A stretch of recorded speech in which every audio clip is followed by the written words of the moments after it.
Hi, and welcome to week 5 of Listening in Lent. And today I want to talk about calm focus.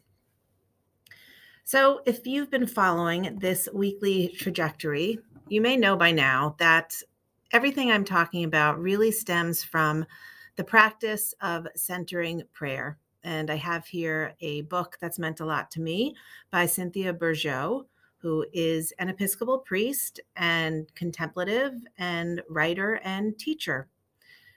Centering prayer is not just about the way we pray when we choose to pray. It's really a practice that is meant to cultivate a contemplative way of being in the world. A couple of times in this series, I have used the phrase a quality of attention that we bring to a certain situation.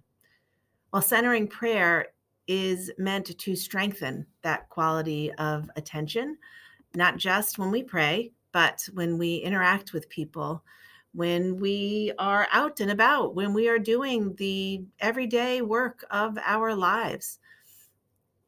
And that quality of attention is what I'm seeking to support as I talk through these simple yet profound practices.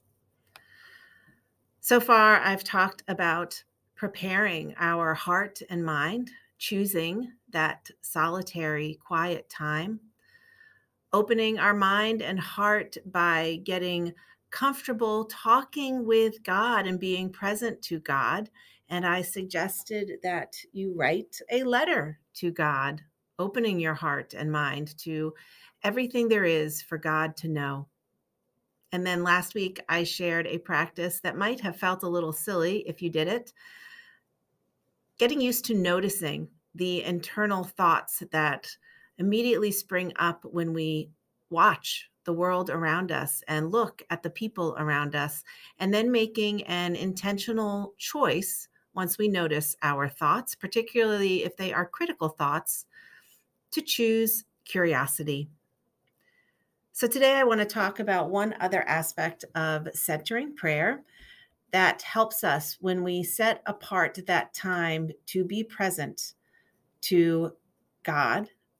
And it's something we do in preparation for that. We choose a sacred word, something that we can return to when we inevitably start thinking or judging or get lost in an internal visual imaginative of some kind. And maybe, just maybe, that letter you wrote to God has a word that might be sacred to you these days. Maybe the word is love, hope, peace, serenity, presence, curiosity.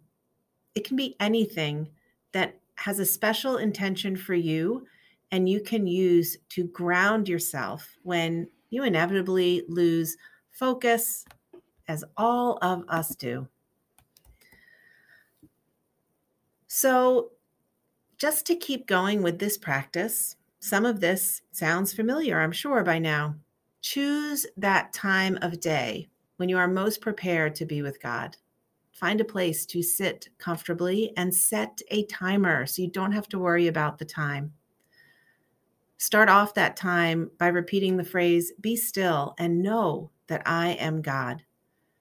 And when you notice getting lost in your thoughts, return to your sacred word and don't get judgmental about it. Don't criticize yourself because it's something that happens to everyone, even the most practiced contemplative.